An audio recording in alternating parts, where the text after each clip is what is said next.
how much earlier, weeks or whatever, at the exact same spot, two little girls about the same age were being treated from being brutally raped from their human traffickers. So those are the realities that are being overlooked. Those are realities that are being ignored. Those are the realities that are being caused by this open border policy of this administration. So again, those are the things we're going to be talking about. The history, the reality, and what we need to do to solve this problem. And why don't we open up with Mark Morgan here. He's going to kind of go through using charts that I've been developing over the last 8 years. Just go through really what the history of illegal immigration is, the cause and effect. So Mark, take it. I hate to do this to you, but could you put the other chart up real quick? And so while they're doing that, first of all, Senator Johnson, I want to say thank you. You've been a champion of the issues along our southwest border for a very long time. You've not only constantly been out there trying to get awareness and education, but you've also been a champion of solutions. I participated in many hearings with you, and you have put forth on, I think, on a bipartisan approach to try to actually solve the issue on multiple times. I think one that stands out is the start of Operation Safe Return, for example. I think that was a predicate that led us to more than one policy under the Trump administration that really allowed us to reduce the flow of illegal immigration and more effectively secure our borders. So I wanted to say that first. And that's kind of enough. I appreciate that. So this is what I want to start off with. Go to the far right. I really believe, I'm going to stand for a second. I really believe that if you're intellectually honest, you cannot look at that. You cannot look at that number and say that this is just another surge, just another typical surge that comes out of nowhere that we see. That's just not true. You can't say that this is seasonal. And you sure as the heck cannot say that these numbers are the result of climate change over the past 18 months.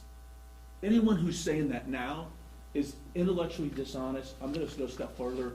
They're lying to the American people. The truth is, we're going to go back to 1925. And I'm going to walk you through as quick as I can that every single time that we've seen an issue, that we've seen a crisis at our southwest border, it has been the result of bad policy, bad law, and bad court decision, and bad politics and ideologies, hands down. Lex, if we can go back to the blue chart as I refer to it. So I'm going to go through about eight decades here in about 2 minutes. So listen, 1925, so let's stop, let's about 2005. If you see that, here's a couple important takeaways, that light blue. It's very important to understand what the demographic was during that time period. Look, it was almost 100% single adult Mexican males during that time period. That was it. And that demographic is very important because we had bad law that shifted that and really was a catalyst to where we're at today. Now look, there were things going on back in the 86, right, under President Reagan. There was a lot of talk about immigration reform. There was a bill that was passed that talked about border security and amnesty. So yeah, there were some political decisions that were made impacting that flow. But for a large part, decade after decade, it was all from Mexico and it was all Mexican single adults. Now look at this chart. No, hang on here, Mark. Yeah. Go back in the 60s where they had the Becerra program. Just kind of talk a little bit about that, where it was a guest worker program. Yep. Mexicans could come over, 2 months worth of labor in the fields. They could make an annual salary, what was an annual salary in Mexico, and then go back home. So there was a circularity to immigration. That program ended, and you began to see the flow in the late 60s, early 70s. Exactly, and we could, Senator's exactly right. We could go and in much more greater details why, but every single time that we've seen an ebb and flow, there's been a cause and effect relationship with policy, with law and politics every single time. And that's another great example of that as we go. And so, but here's what's important. If we could look, this little red dot starting right here. So in 2008, legislation was passed by Congress, TVPRA, the Tracking Victims Protection Reauthorization Act. This is probably one of the top 3 worst pieces of legislation that has ever been passed when it comes to illegal immigration and border security. What it did is it said that if you're an unaccompanied minor from a contiguous country, from Mexico or Canada, and you illegally cross, we're going to send you back to your families. Made sense. But it also said if you're from a non-contiguous country, we're going to keep you. We're not going to send you back. You're going to illegally enter by yourself, and the United States is going to keep you. We're not going to send you back to your home country, to your family. And it also opened up an easier pathway for asylum and quite frankly, virtually at the end, citizenship. And so what you see starting roughly, almost immediately after 2008, the cartels were exploiting that. And so for the first time, you start to see this shift from mainly single adult Mexican males to now a new demographic, unaccompanied minors. And what's even more important, because again, the unaccompanied minors, if you're from a country outside of Mexico, we're going to allow you in. So now not only do you see a shift in the demographic to unaccompanied minors, but you also start seeing a shift from other than Mexican countries. Those were two significant catalysts that started in 2008 with TVPRA. Now if we can go to the next. Now, let's go to 2012.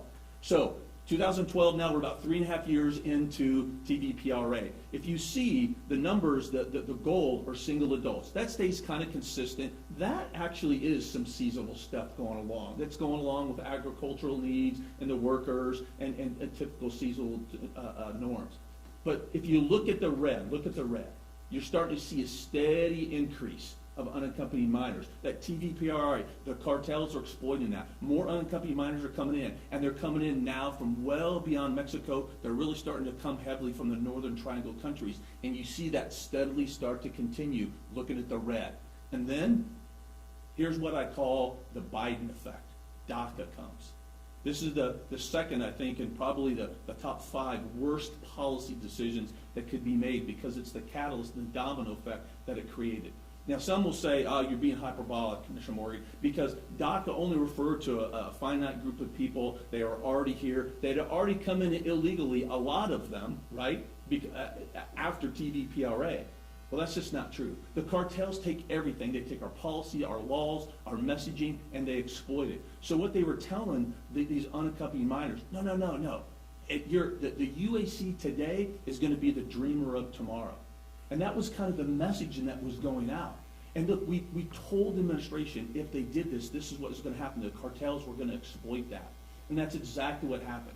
Even though DACA was supposed to only apply to a finite group of folks that are already here, that's not what the cartels were messaging. And they were winning. And so unaccompanied minors continue to come. And here's what happens. Then the cartels, because they are a sophisticated group. I always said they could teach a business class at Harvard or Yale University. They are brilliant at exploiting our policy, laws, and our messaging and our politics.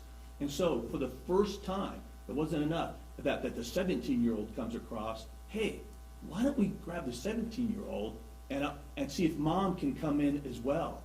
And so if you look right past DACA, just a few months at the end of 2012, now you start to see the blue. What is that? Families.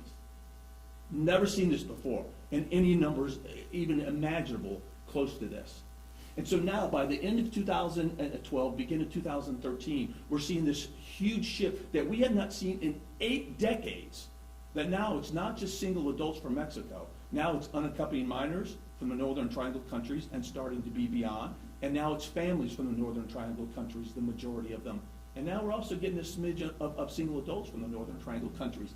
A complete shift in the demographics with respect to illegal immigration because of policy, because of legislation, and then policy from the White House.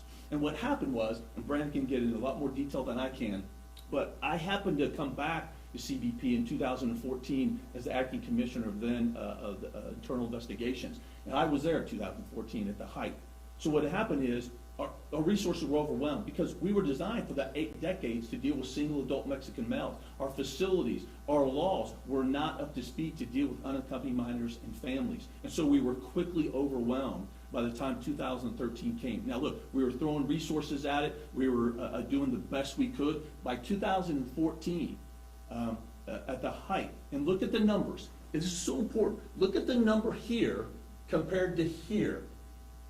And I was at CBP here, and Brandon can back me up. That was a full-blown crisis. Jay Johnson, the secretary then, called it a crisis. President of the United States, President Obama, called it a crisis at those numbers, and it was a crisis. I was there. I saw it, completely overwhelmed.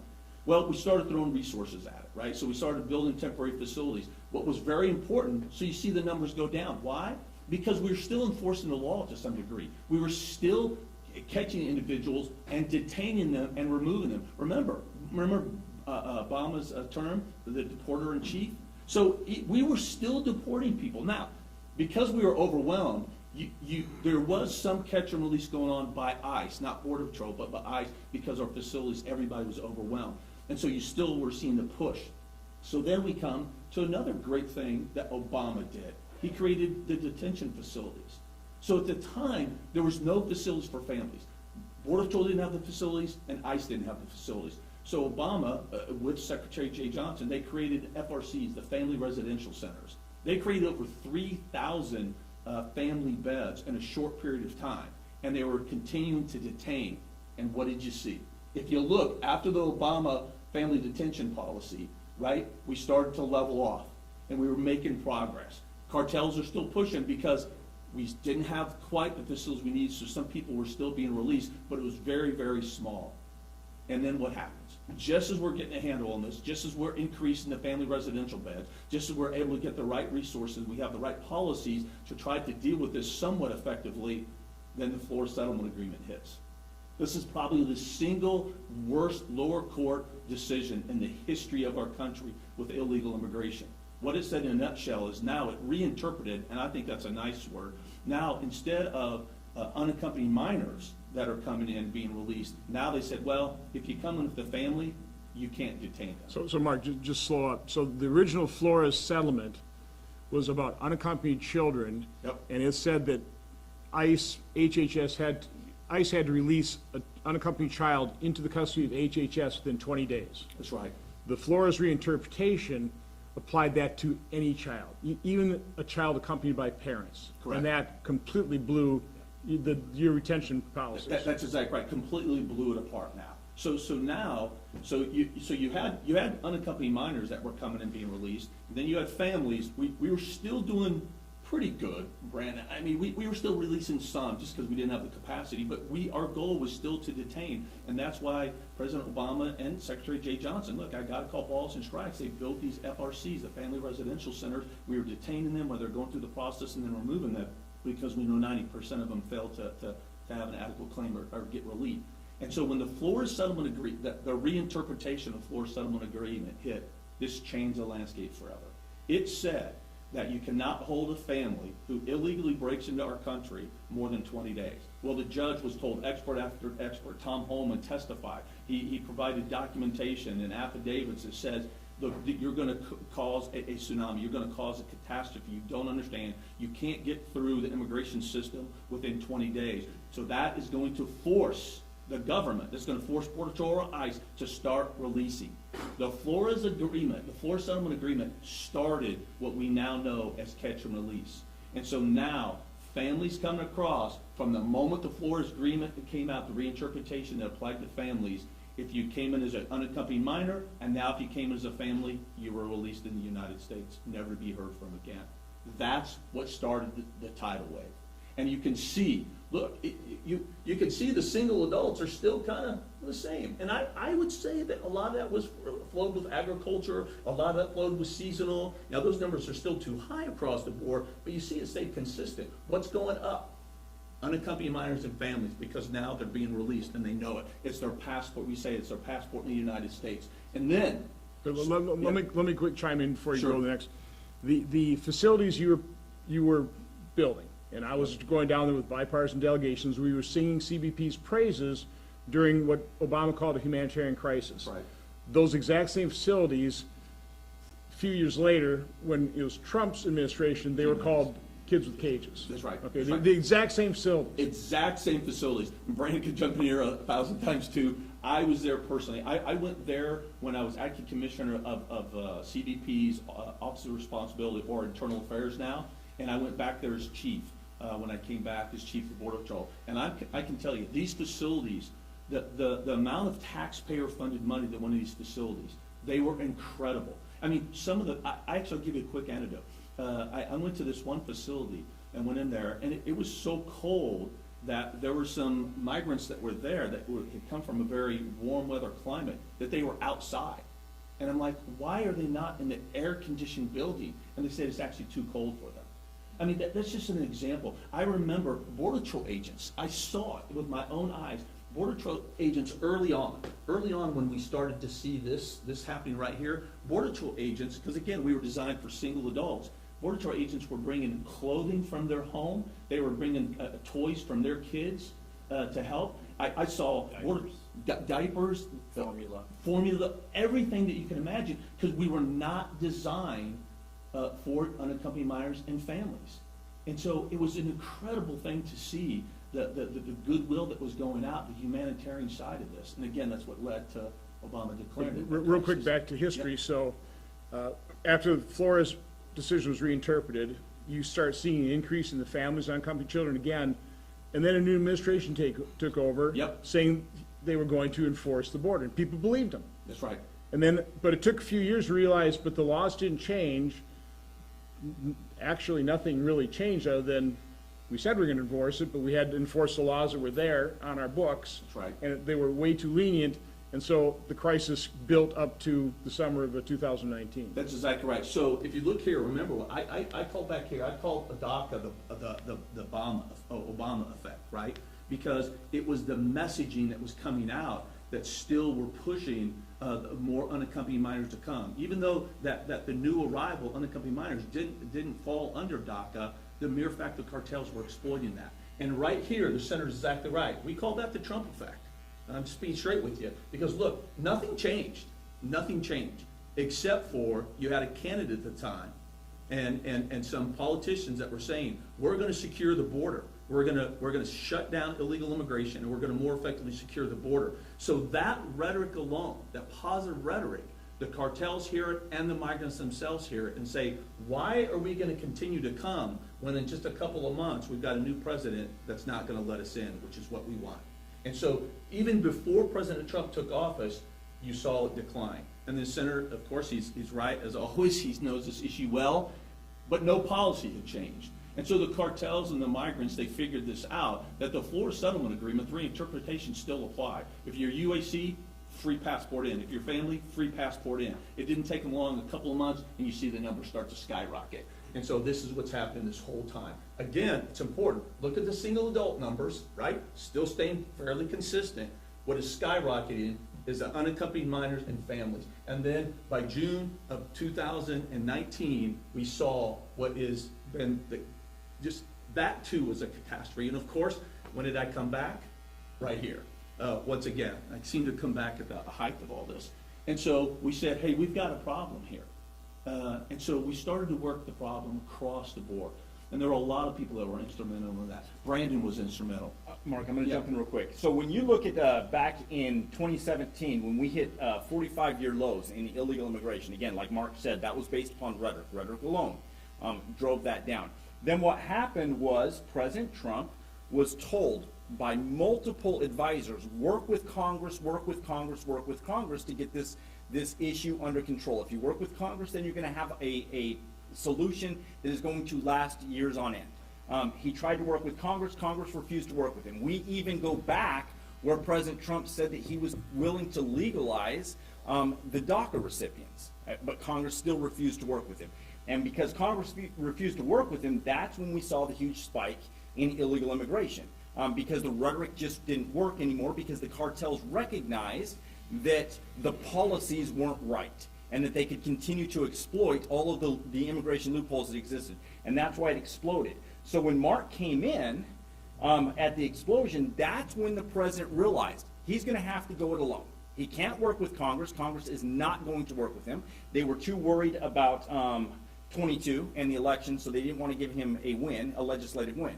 So that's when President Trump realized that he's going to have to work it alone. And when he worked it alone, Mark's gonna get into this, we dropped again to a 45-year low. Go ahead. Yeah, so that's a great point, and I'll foot stomp on that, thanks Brandon, so when you look at that, this is what I say, so remember, President Trump for the first 2 years had the White House, the House, and the Senate, and they failed to pass a single piece of meaningful legislation that would secure the border and reduce the flow of illegal immigration. Brandon, I couldn't have said it better myself, he's absolutely right. So we all got there, he was seeking advice, and we said, you gotta go it alone, Congress is not gonna fix it. Meanwhile, not only did the cartels then realize, hey, no policy has shifted, but they're also seeing the divisiveness, and I'm telling you, they are that sophisticated. They saw that the Republicans at the time were also not going to do what they needed to do, and they took advantage of it. Boom. So what we were doing as this was increasing, and we bypassed the crisis of before, and it's continuing to increase, we're saying, oh, what can we do? And so look, there was a network of tools, authorities, and policies. It wasn't just the wall, although the wall is effective, and technology and personnel. And Brandon and I have talked about this a lot. Do we need resources? Yes, and I still say we need more wall system and technology, et cetera, but that's not what this is about. You could throw, and I don't want to steal any Brandon's thunder, but you could throw 100,000 agents down there. It's not going to change anything as long as you have open border policies. And so that was the crux. So he understood it was a combination of resources, but also policy. And he knew that Congress wasn't going to pass any legislation, so he had to go alone. One of the most significant policies that he provided us was MPP, the Migrant Protection Protocol, or the Remain in Mexico program. Why was that so significant? Well, that's why it's so important, Senator, let us go through the history. Because what had changed, started in 2008, the demographics changed from single adult from Mexico to unaccompanied minors to families way outside Mexico, and now it had become outside of Northern Triangle countries by 2019, by June. And so we had to close that loophole created by the Flores Settlement Agreement. That's what the Remain in Mexico program did. No longer could you break into the country illegally as a family and be released, never be heard from again. We made you wait in Mexico while you're going through your proceeding here in the United States. And instantaneously, and history has shown this, every time you actually enforce the law and apply consequences, the numbers go down. And let me give you a number that illustrates MPP, just how successful it was. It was the single most successful policy I think that we had during that time. We started to roll it out in 19. It was fully implemented by July, and you can see how the numbers just went boom, down fast. And here's the key to that, is that, so we only enrolled about 60, by February of 2020, we'd only enrolled about 60,000 illegal aliens in the Remain in Mexico program. And people are like, well, that's not many. The issue is 400,000 or 500,000 less came because they knew they were no longer going to be allowed in the United States. There was no incentive for them to come, and so we actually saw almost an 85% reduction by February of 2020. And that beats a 20-year low or longer that we had in illegal immigration, simply because of policy. Resources didn't change really during that time, right? So let me quick jump in. So, I mean, that's what drove it down to the low in, what was that, March of 2020? But then the presidential campaign kicked off, and you had Democrat presidential candidates say two things. They were going to stop deporting, and they're going to offer free health care. And so you start seeing single adults start coming back in the country, and then, of course, when President Biden took office, he dismantled all the successful programs that had actually worked, and now we have this full-blown crisis. Again, President Obama called 2,000 a day a humanitarian crisis. For the last 5 months, we've been averaging over 7,000 people per day just being encountered.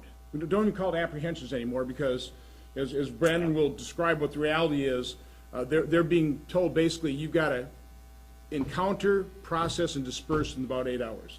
So Brandon, why don't you take it over from here? I know I'm running long. Just one last thing on this. So remember, Obama effect, messaging, Trump effect, and then Senator is absolutely right, call this a Biden effect. Not a single change in policy based solely on rhetoric, the numbers start going back up. And look, because the Remain in Mexico program was so successful, look at what's spiking up. Senator mentioned it, as single adults, it's not families and unaccompanied minors, right? It took them a while to realize that the Biden administration had come in and shut off the Remain in Mexico program. They'd shut it off. It took them a while to catch up. As soon as they figured it out, boom, look what's happened.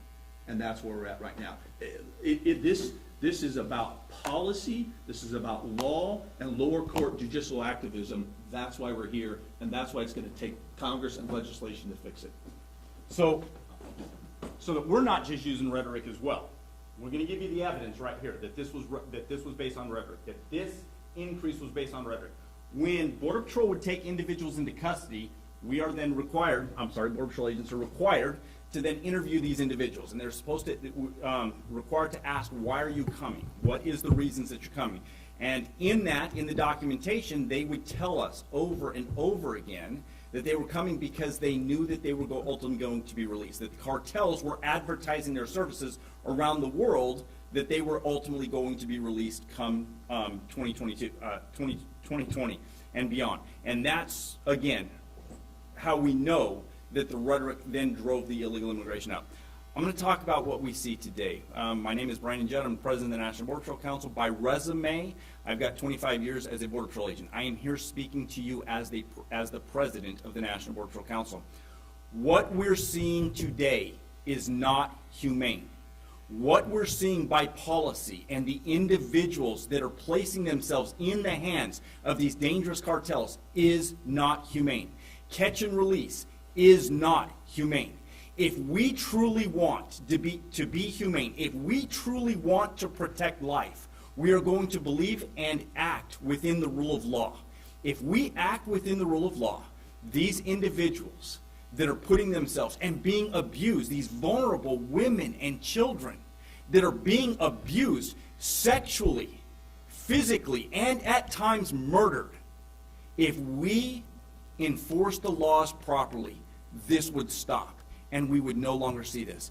It is not humane to recover 700 dead bodies this fiscal year alone.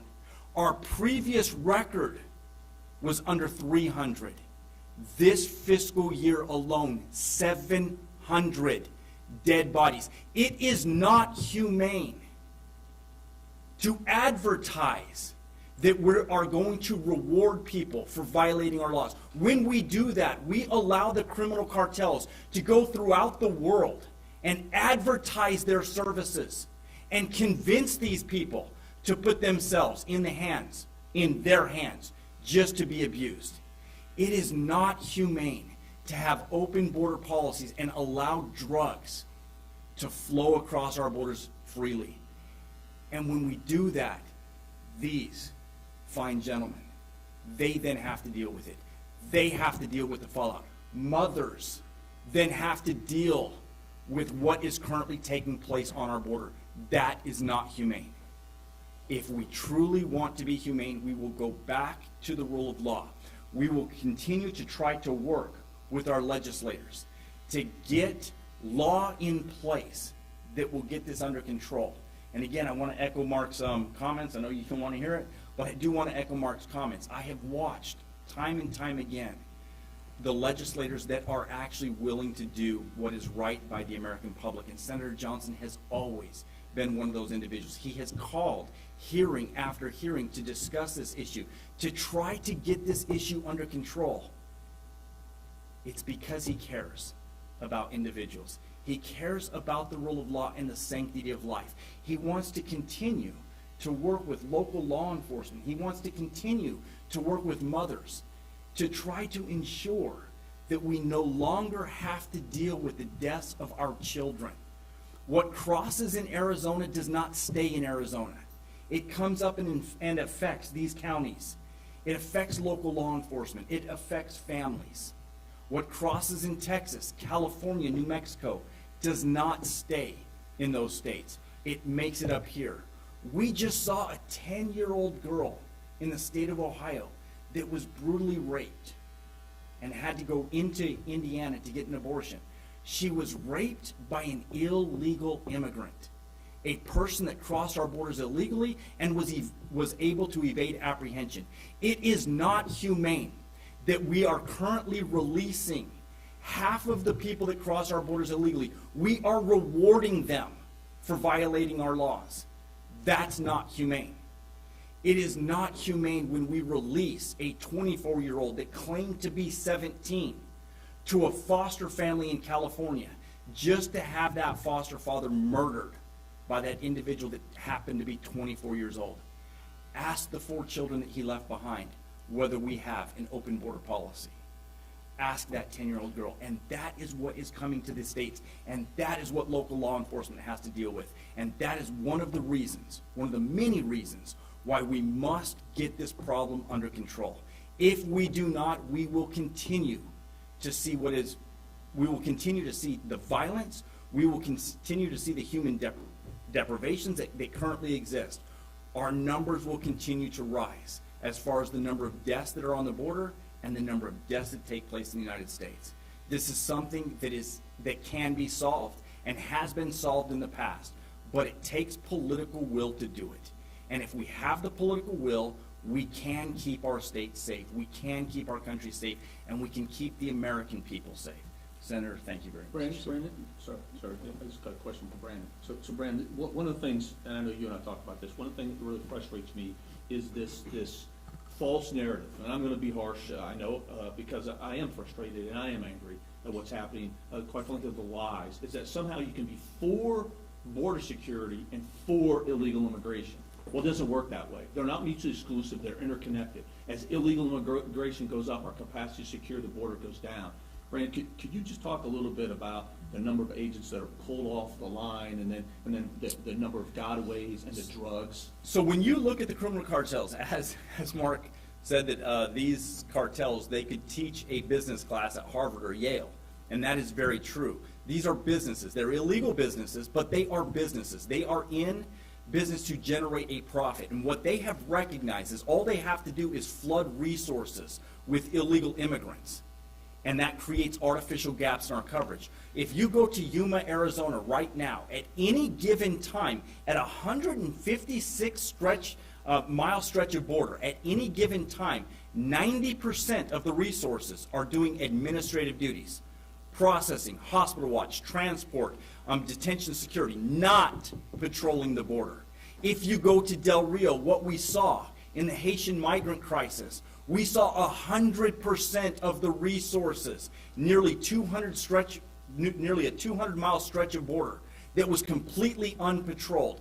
This is what the cartels do. They recognize that all they have to do, flood Border Patrol resources, pull agents out of the field, create artificial gaps, cross their higher value products, whether that's fentanyl, criminal aliens, aliens from special interest countries. 56 people that crossed our border illegally this fiscal year, their names match the terrorist watch list. 56. That is more than the last 6 years combined. And that's what the cartels recognize. We are currently dealing with people from over 150 countries, when historically it has been Mexico. Historically, we should be apprehending between 30 to 40,000 people per month. 30 to 40. We are at 200,000. That is not humane. The fact that we have had 600,000 known godaways, people that entered our country illegally, were detected, but were able to evade apprehension. 600,000 in this fiscal year alone. 440,000 last fiscal year, and the number continues to go up. I continue to think that we have reached our ceiling, that it can't go any higher, and every month it continues to go higher. It continues to get worse. It just does not seem like there's a ceiling, and as long as we pull those resources out of the field, our children are going to continue to die. So Brandon, let me just, and we discussed these numbers. This is pretty close. They're rounding. Since the Biden administration came into office, there have been about 4 million, they call them encounters now. They don't even call them apprehensions, it's encounters. About 1.5 million been returned, primarily under Title 42, correct? Correct. But as Brandon just described, about 1 million known gotaways. When he's talking about 56 people on the terror watch list, those are people that we encountered. So how many people in the terror watch list are part of that 1 million known gotaway figure? It's going to be scary to find out, but we ultimately will find out.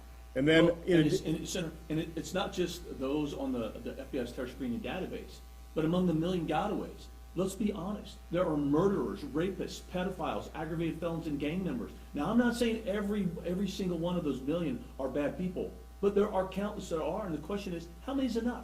How many murderers are you okay with being part of that million gotaways? How many pedophiles and rapists and gang members are you okay with being part of that million? Again, you have to understand that of the 4 million encounters, most of those people just turn themselves in. They do.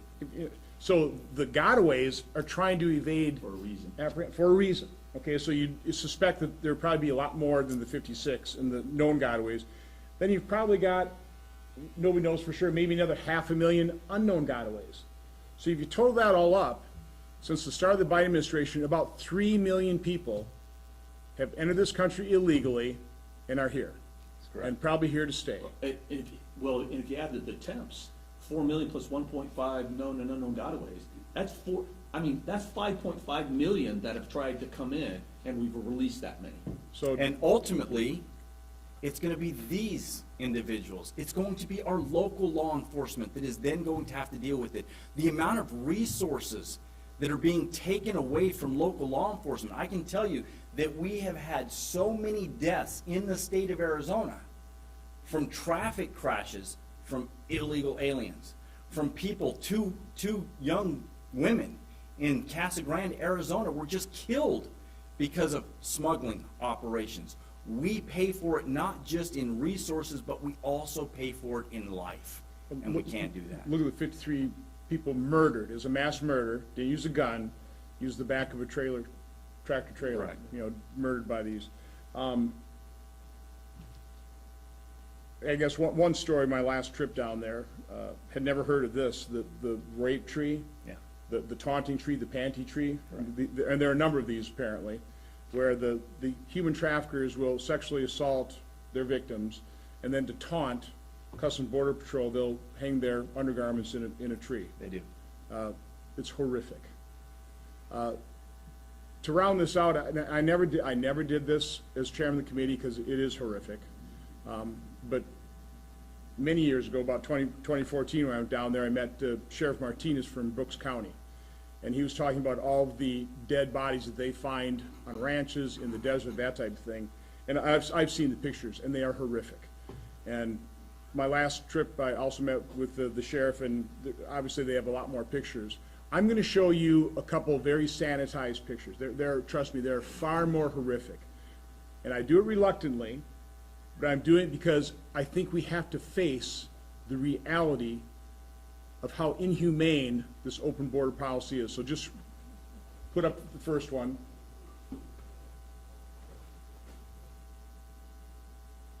Put up the second.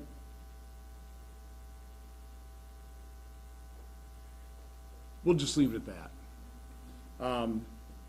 Trust me, there are far, far worse pictures, but this is the reality.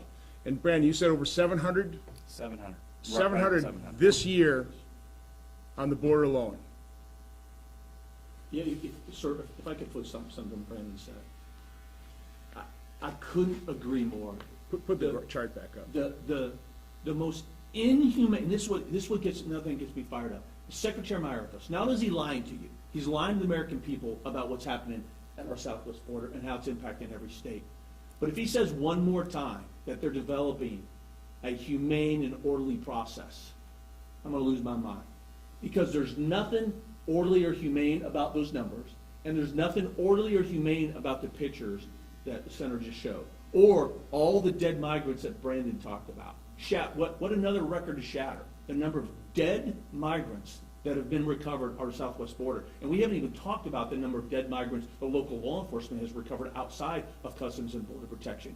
Nor have we talked about independent organizations said up to 30% of young women and young children are sexually assaulted and raped on their journey up here, as the senator mentioned. Countless Border Patrol agents, who I think lives will forever be altered, have interviewed women as young as 14 that have been raped multiple times on their journey up here. Those stories are common. We know for a fact that parents and the cartels will actually give girls as young as 14 the morning after pill. because they're expecting that they're going to get sexually assaulted on their journey up here. How is it that every single, with all due respect, congressional member isn't on the steps of Capitol Hill saying enough is enough? Or what about, we haven't even talked about the atrocities associated with trafficking. Here's another thing we never talk about. Countless migrants, that they're being smuggled. Well, guess what? They're also being trafficked at the same time. They just don't know it till it's too late.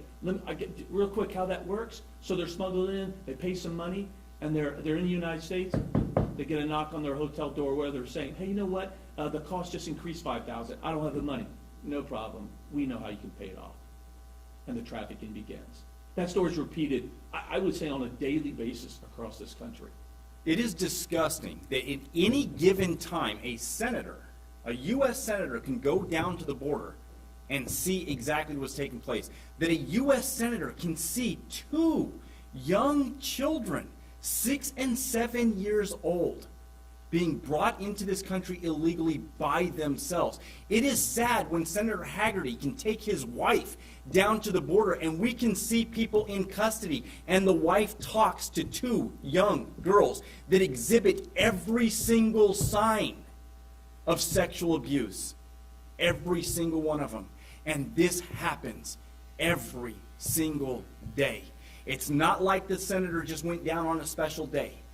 Any day you can go down there and you can see this. I mean, we talked about the 53 dead migrants in one incident in the back of a tractor-trailer, dying of the most horrific death we can imagine.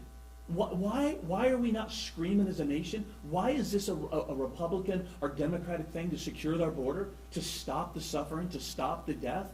I remember when I was a new chief of Border Patrol, I went down there again during the Hyphen 15, and I saw it was an 8-year-old and I think probably 5-year-old brother and sister, and the little 5-year-old, beautiful little girl. You could tell she was scared to death. Tears welling up in her eye. And I walked up there and I told the chief at the time, hey, don't let anybody know we're kind of here. We're standing in the background. And I saw this Border Patrol agent, this big, bad, tough, burly Border Patrol agent, kneel down in front of this little girl. I still choked up thinking about it right now. And I didn't know what he was saying. I don't speak Spanish. He was speaking in Spanish. And he said something, and you could see the tears start to kind of clear up. And she actually kind of smiled. They did a little high five.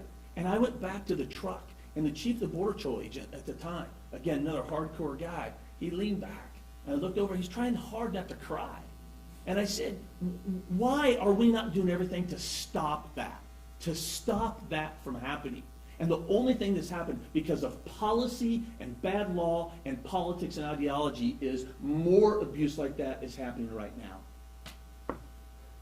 Let's turn over to the reality that we see here in Wisconsin, because as you guys often say, every state's a border state. And I'd like to turn to Lori Badura, whose son Archie died of an opioid overdose, and she's turned her tragedy into helping others. So Lori, why don't you tell a little bit about what happened to Archie, but also what you're seeing now in your compassionate counseling of others who are losing their loved ones. I just want to thank you, Senator Johnson, so much for the invite to be here. And actually, it's hard to talk after watching those charts. It really is. Because in 2014, look at the spike. Those drugs right there.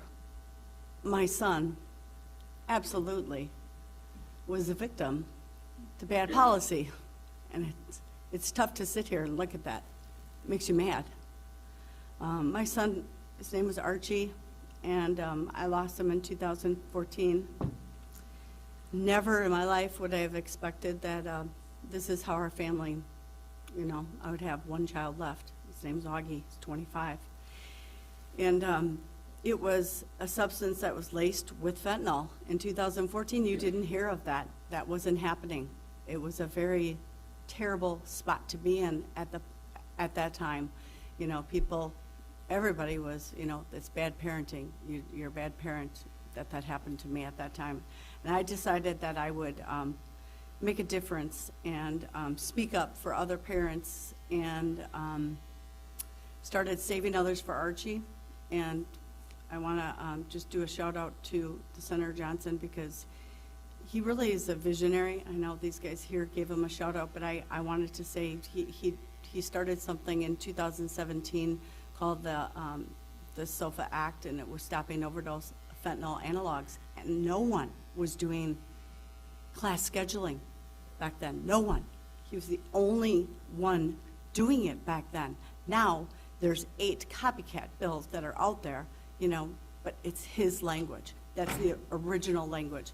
And he named it after Archie, the SOFA. It's an acronym. So I still, to this day, thank you for trying and being a visionary and starting that. But it is something that has given me passion, because I want other families to know that this is something that I never expected since 2014, in 8 years, that we would be where we are. I was hoping that I wouldn't have to be as involved as I am now. I am more involved than I've ever been. Unfortunately, I just said to these guys when I came in, I don't know if anybody drives on I-94 and 16, but you've seen this billboard, and there's 17 faces, and it says, "They didn't know. Fentanyl, America's new F word. Wisconsin faces, gone too soon." And these are 17 faces that all had taken a pill, something laced, just one time, and they're gone. And, you know, we made some bigger ones, and now even in Times Square. But you didn't know. And these guys right here, the officers, unfortunately, how many times have you had to revive people with Narcan? And the work that you're doing, and the border control, the work that they're doing, all of the first responders, the work that they're doing. So I, during COVID, decided that I would help. I saw so many people that were in recovery having, you know, they were really struggling with their addiction, and I thought, you know what, I'm gonna do something. I'm gonna go on my own and just get my own grief companion certification. I saw that, you know, it was hard for people to go to meetings and stay clean. I saw that spikes in addiction, just people were falling off the wagon.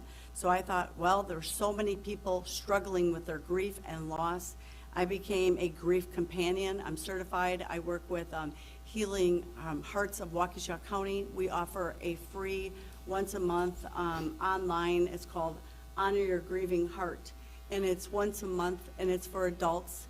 And anybody can just get on the Zoom call, get a link, and for 1 hour, we share some resources about grief and how to get on, whether it's child loss or what your loss is to carry.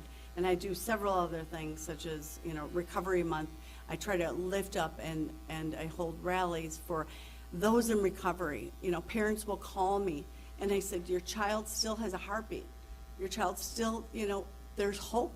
And I'm that person to just say, hang on for hope, because recovery is real. There is hope. And so we do these rally. It is National Recovery Month in September, so we're doing a softball tournament, and it's wonderful because law enforcement comes. We have, you know, it's a great day of everybody pulling together and celebrating recovery. This month, this actually Sunday is Fentanyl Prevention Awareness Day. I believe the DEA came up with that, and that is something we'll be holding something for on Sunday at one of our billboards, doing something. And then at the end of this month is National Overdose Awareness Day is on August 31st. And you want to go to any place and see parents light candles of their loved ones. It is disheartening. So to say bad policy, I wouldn't have said that before this meeting. You guys showing this, my throat literally, it's hard to even sit here because it is clearly evident. And I feel like it's going to get worse. I feel like fentanyl is in everything. I'm telling my son, my surviving son, don't take anything. Don't take an Advil.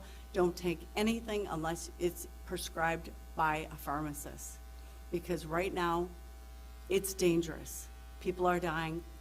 I mentioned to Senator Johnson before we came in here that just at one of our UWs, you know, two girls were studying for a board exam for a medical school, and awesome girls, and took an Adderall to study, and they're both deceased.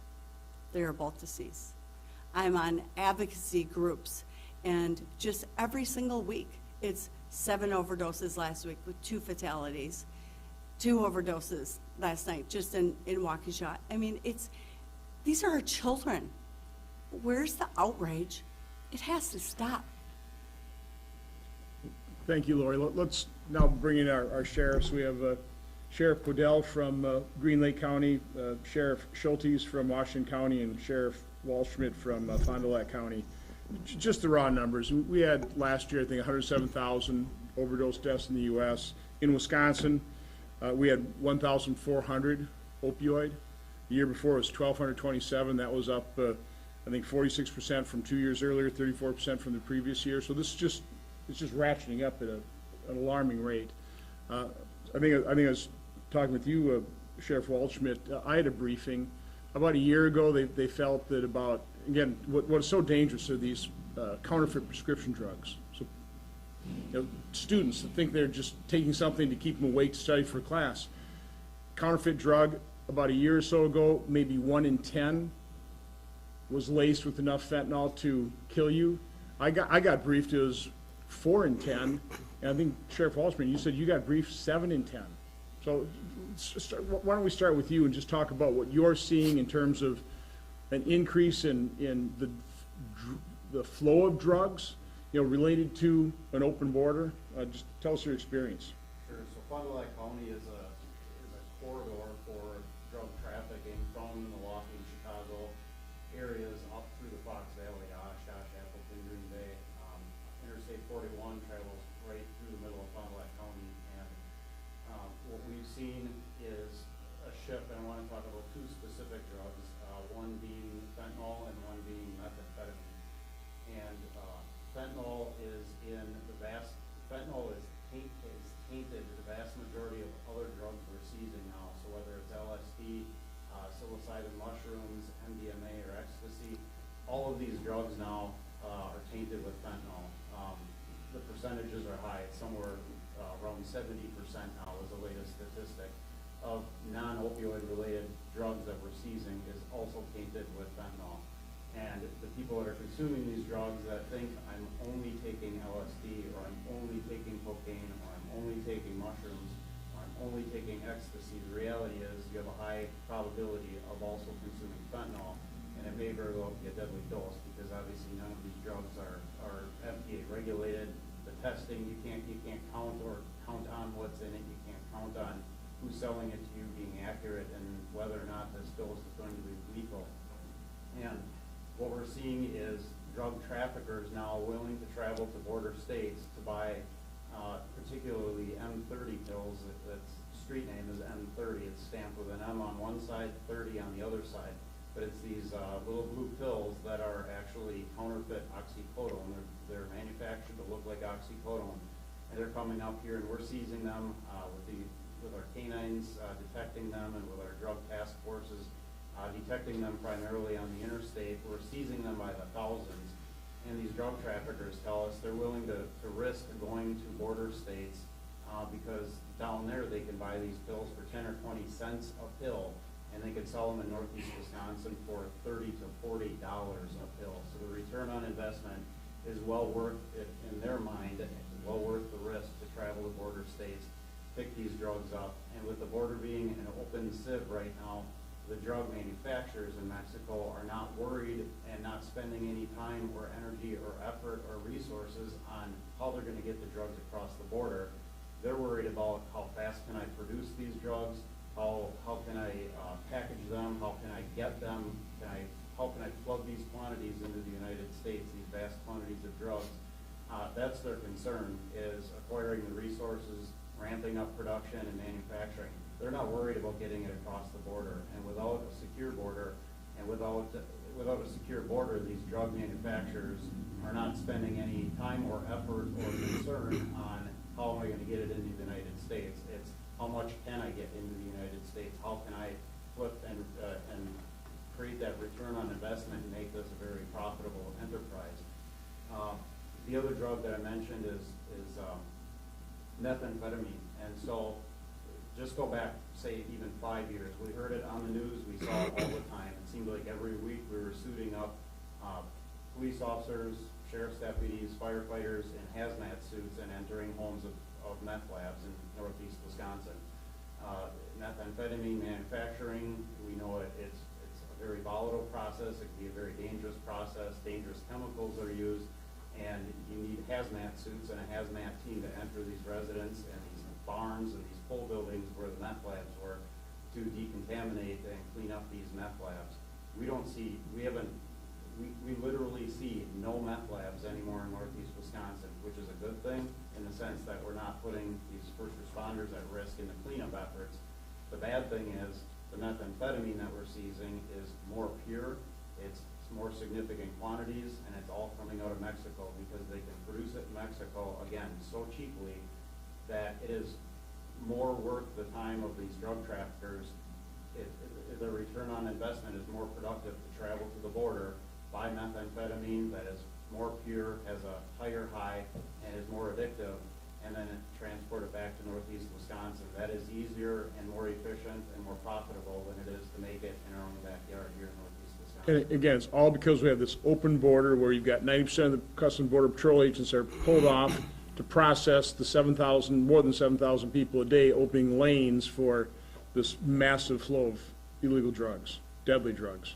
Absolutely, and I think it's important to know too, Fond du Lac County is about 104,000 population, and we're killing more Americans with drug overdoses every single year. We are wiping off the face of the United States of America more citizens through drug overdoses, more Americans through drug overdoses than Fond du Lac County has for population. And as I travel the county, that thought always crosses my mind because we're a combination rural and urban county. We have both.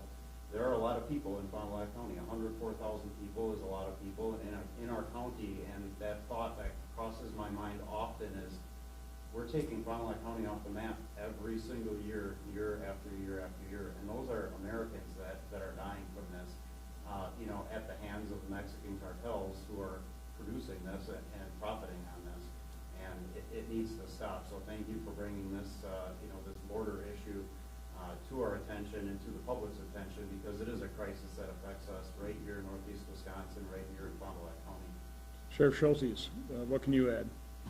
So first off, I want to thank Senator for hosting this. It gives us the opportunity for the local sheriffs to provide some input into what we're seeing locally.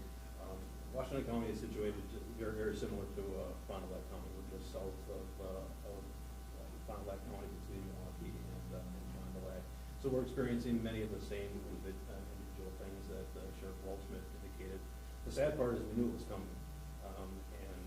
We've been told by our border sheriffs for the past 18 to 24 months, they have been passionately telling us about the problems that are existing at the border. And these same sheriffs have foreshadowed that, I think Brandon kind of insinuated to it, that they insinuated that all sheriffs are going to become border sheriffs if this trend continues. They have foreshadowed the human trafficking that was mentioned, the sex trafficking, the gang activity, and the overall criminal activity. In Washington County specifically, it's probably most dramatically illustrated by the number of sheer overdose deaths that we've experienced. Not overdoses, but fatal deaths.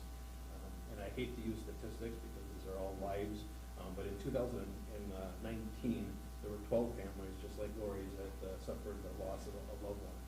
In 2020, that number rose to 19. And this year to date, that number is at 26. And the staggering part of this is that the year-to-date numbers of families affected by it, 88% of those deaths involve fentanyl. And that is just a staggering number that we can't afford to ignore anymore. Thank you. One note, China is obviously involved in this. They're the ones that produce the precursor chemicals for fentanyl. Prior to the open border, And one of the reasons we had the SOFA Act in terms of the analogs is they were just shipping it in through the U.S. Postal System. And we actually enacted some laws to try and stop that. But with the open border, they've stopped doing that. They just ship all the stuff into Mexico where it's processed and easily trafficked into the U.S. Yeah, and I'll tell you, sort of as a quick example, what I've been saying lately is China is the world's largest fentanyl drug dealer in this world. And the senator's exactly right. What we saw a few years back was they were sending fentanyl, they were manufacturing fentanyl in China, and they were sending it directly to the United States through international mail or express consignment. Through great work, and some bipartisan work, we all but shut that down. Now, there's a little bit of that happening, but look, the cartels and the drug and the criminal organization in China, they just shifted, and now they're sending all the precursor chemicals to China, who now have created these super labs, super meth labs and fentanyl. And it's exactly why, as the sheriff said, you're not seeing the meth labs here because they have the super meth labs in Mexico. They can make the product, all kinds of synthetic drugs that are improving every single day. They can press the fentanyl on any drug you can imagine. They're doing it faster, quicker, and cheaper, and they're able to flood it and get their distribution out to every state in this country relatively easy right now because of the wide open borders. And the drug cartels control these cities, and they're completely protected. I mean, when I say this open border policy is facilitating the business model, the multi-billion-dollar business model of some of the most evil people on the planet, I can't show you pictures. I can't even describe the horrific things the drug cartels do to, for example, police that might be honest. It is horrific. And so you're not going to control Mexico. You're not going to get a handle on this. The only thing we can do is try and control our border. But Sheriff Podell, what are you seeing? Yes. Well, I guess one of the biggest things is, Senator, I'm not sure if you really know where you come from, state of Wisconsin.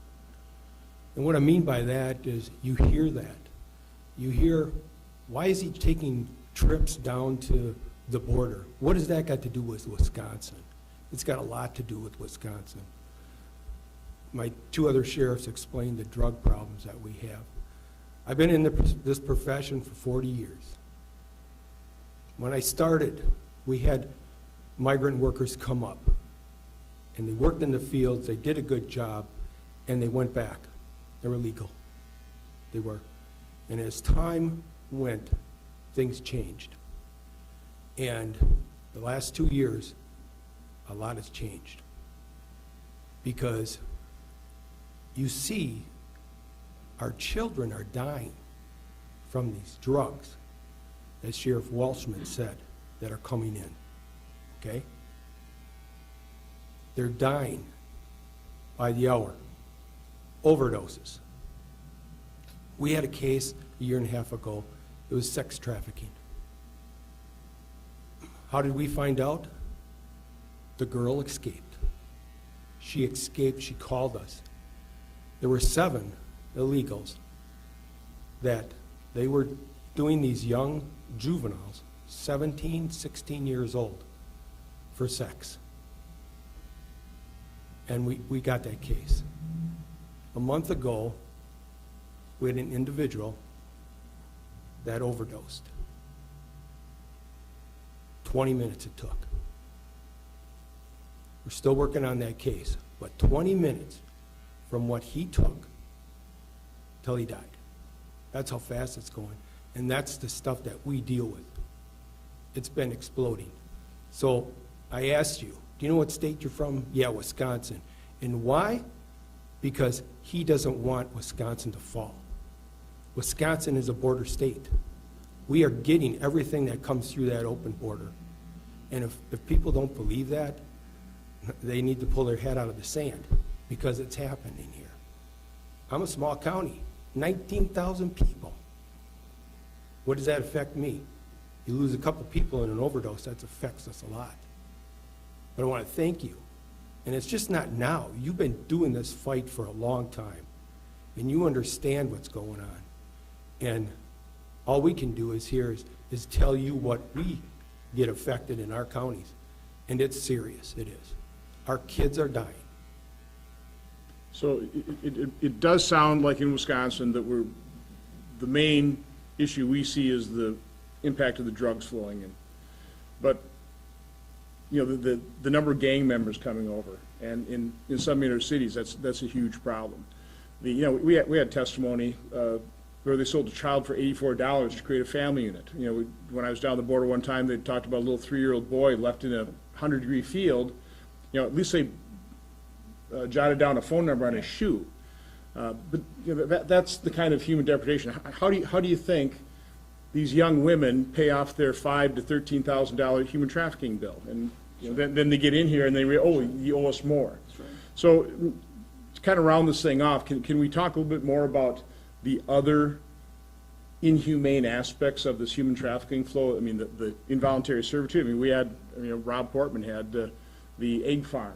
You know, literally, I mean, these are men that were forced into basically slavery. Well, I don't know. I make a good living. I don't know how many people have $35,000 just laying around to give to a cartel to get trafficked to the United States.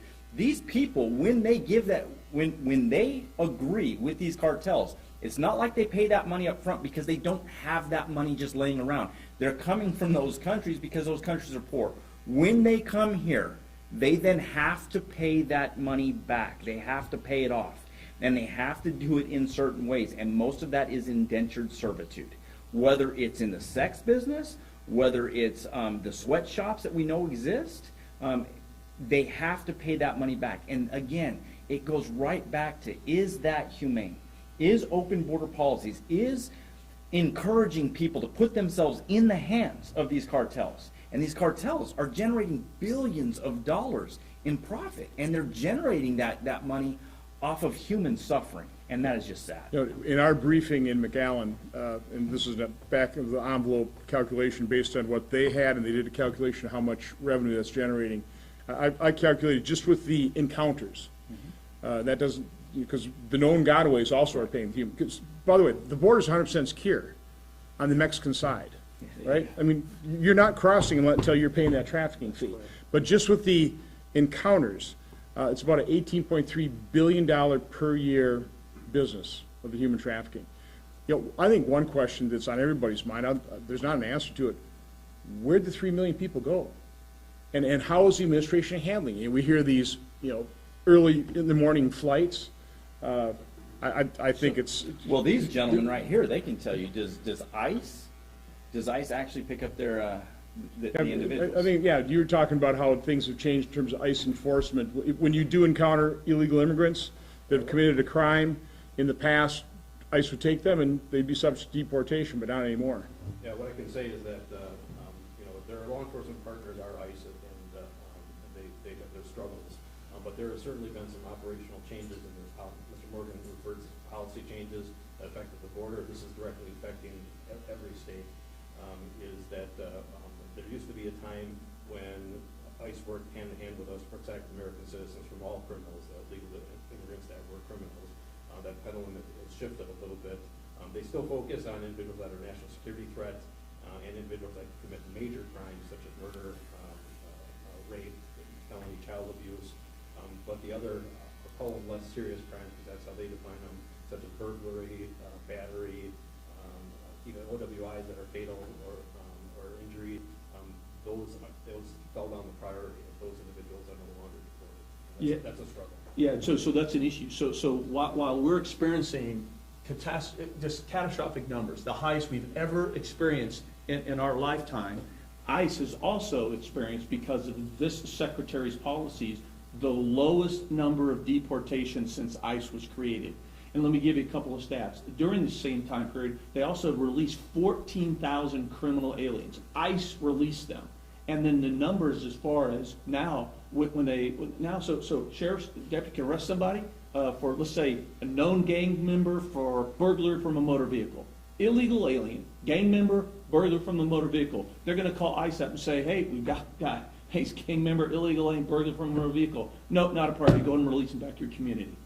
It's happening every single day in all 50 states. And Senator, to answer your question, how they get in here and where are they going? Well, they're going to all 50 states. This is how it happens real quick. If you're an unaccompanied minor, you get transferred from Border Patrol to HHS. who then releases that unaccompanied minor, which, by the way, the majority of unaccompanied minors are 15 to 17 years old. They go anywhere in the country they can find a sponsor, number one.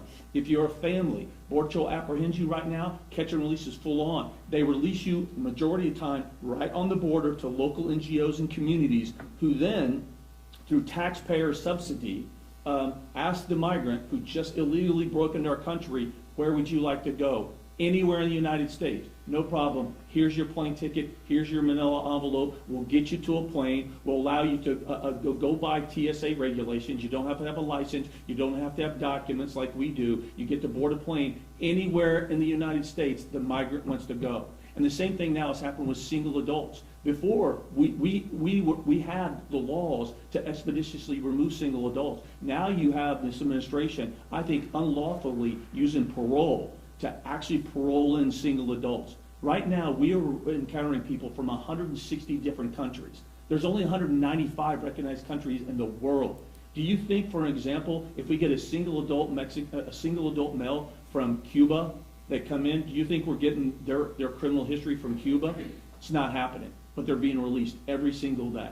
So they're going to every 50 states, they're being released by the thousands every single day, and there's a significant amount of these individuals that we know absolutely nothing about. And the bottom line is, we don't know where they're going. Nobody's keeping track of it. When the Border Patrol takes them into custody, they have to give us a verifiable address. And as long as they have a verifiable address, then they're subject to release.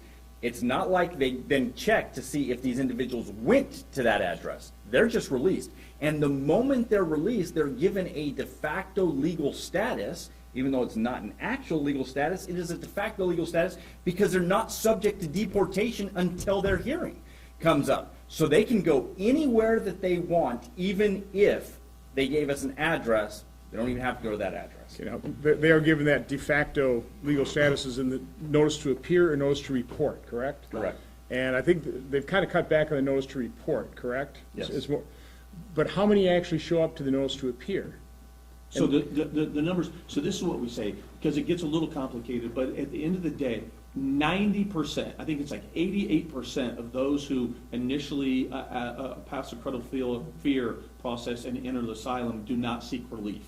88% do not qualify for relief. Either they are heard on the merits all the way through and their claim is determined to be fraudulent, or they get a court order removal and abstention because they just don't show up. Right. And that's a significant amount. So what they'll do is they will show up to their initial appearances. That's right. They'll show up to their initial appearances because that's what is going to grant them their work permits. Yep. So as long as they're going to be given a benefit, they will show up to that appearance. So now talk about that. So they show up to one appearance, they get a work permit in 6 months? I mean, Yes, correct. So again, It takes they about still 6 months. have to wait 6 months, but what if they don't show up again? Do they still get the work permit? Well, that work permit doesn't expire until they're deported in absentia. What they don't do is they don't show up to their final hearing, because the burden of proof is on them to show that they have a legal right to be in the United States. And they know that they can't prove that. They know that they cannot show that burden, so then that's when they abscond. A warrant of arrest is then issued, but because ICE will not go after individuals unless it's a violent crime, these people disappear into what President Obama coined the shadows of society. That's it. And if I could, Lori, first of all, I just want to, so you know, you say that you were getting angry because you're seeing policy, and you should. You know, I get angry when I hear stories like yours. I do. Because I know that we can dramatically reduce the drugs pouring into this country through our open borders. We could do it. We could do it. We've done it, right? We could get here. But now we're here. 90% of Border Patrol resources are pulled off the front line, pulled off their national security mission, as Brandon said, and relegated to administrative duties, hospital watch, transportation, and processing. 90% in large areas along the southwest border. The cartels are exploiting it. They have operational control. Drugs are pouring in. The 900,000 godaways, there are bad people and criminals among them, making it every way to the city. And the terrorist threat, so we know about the 50 plus almost 60 that are on the FBI's terror screening database. What I've been saying, and look, I served 2 decades in the FBI. My concern is the next terrorist attack is already here. We have no idea. What in the world? How many more sons and daughters have to be, this isn't an overdose, this is poisoning. Fentanyl is a poisoning. Make no mistakes. They don't know what's in it. That's not an overdose, that's a poisoning. How many more Americans have to die before we say enough is enough? How many more migrants have to be found dead along our southwest border before we say enough is enough? How did this become a right or left thing? And I can tell you, Senator Johnson, I've known you for many years. He does stuff that I could never do as far as reaching across the aisle. And I think that you have approached that from that way. I think you've approached that as not a right or left issue, but an American issue. That we have to secure our borders. And if we secure our border, we save lives. We save American lives, and we save lives of the migrants themselves. And from my heart, that's what you've tried to champion. And I think you've been successful on many fronts, really, until this administration has taken over, and they've obliterated every aspect of border security. And that's the last thing I'll say is make no mistake. Let's not talk about this in terms of illegal immigration. Illegal immigration is a subset. The issue is border security, which is national security.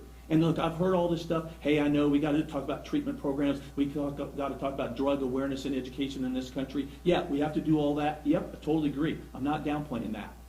But we also have to stop the supply from coming into our country. We can do both, and we should do both. And we can, and we've been able to do it in the past, so we can do it again. So let me thank all of you for your service. Thanks for coming here and sharing your knowledge and your stories. Anybody have a final point? I would like to offer the press to ask some questions. I appreciate your patience. I appreciate you showing up and covering this. But anybody want to make a final point before we throw it open to the press? We can fix this.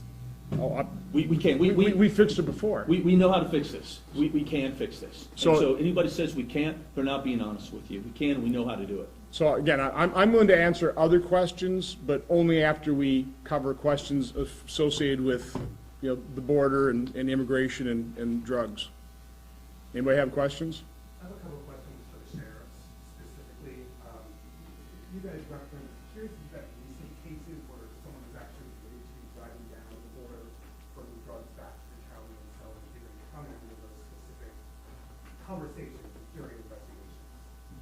Sure, so Fond du Lac County is part of a regional drug task force that includes Fond du Lac, Winnebago, Outagamie, and Calumet counties, so the majority of the Fox Valley. And I can't talk too specifically because these large seizures, of which we've done press releases on in recent weeks, are ongoing investigations that this drug task force is continuing to investigate, because once we take a drug trafficker off the street, we ultimately want to know who they got the drugs from and who they got the drugs from.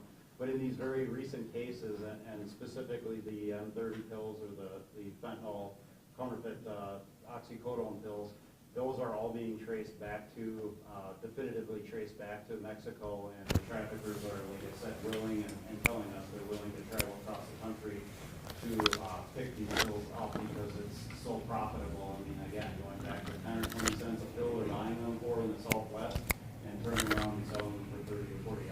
So these are in the last month or two cases that I'm specifically talking about for very recent and ongoing active investigations. Let me make a point, because I talked to General Kelly, and I've talked to experts, and why?